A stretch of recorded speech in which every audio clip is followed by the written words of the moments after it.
Pinaimbestigahan na ni Senator Rapi Tulfo ang bilyon-bilyong pisong halaga ng gamot at mga bakunang nag-expire lamang.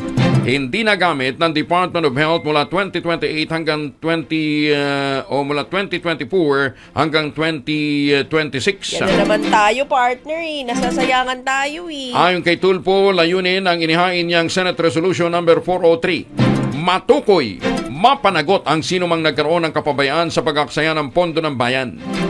Sinabi ng senador, habang maraming Pilipino ang hirap makakuha ng libreng gamot sa mga pampublikong ospital at mga health center, milyong pisong halaga naman ng gamot ang nasisira o nag-expire lamang sa mga bodega.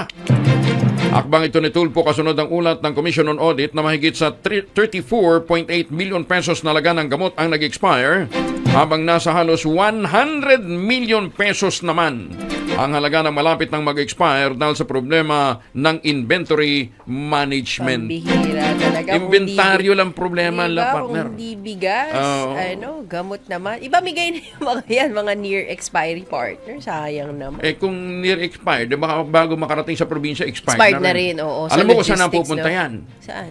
Sa mga sari-sari store na walang mga Ay? Oo! Yung mga maliliit na butika partner? Oo, hindi yung mga sari-sari store, yung mga nasa mga gara-garapon.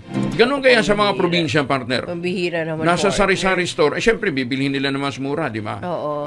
At saka kapag bumili ka sa mga ganyan, tingi-tingi, ginugupit-gupit na yan, partner. Ginugupit-gupit. So, hindi makikita yung expiry date. Minsan nga, wala nang ano eh. Kaya, although sinasabi naman nila na sa totoo lang, yung efficacy niya nandun pa rin. Pero, Bawas lang nabawas daw. lang. Oo. Okay. O, ibig sabihin, halimbawa, sumakit ang ngipin mo, uminom ka ng pantanggal ng sakit, Expired. diba? Expired, kalahati lang ng ngipin mo.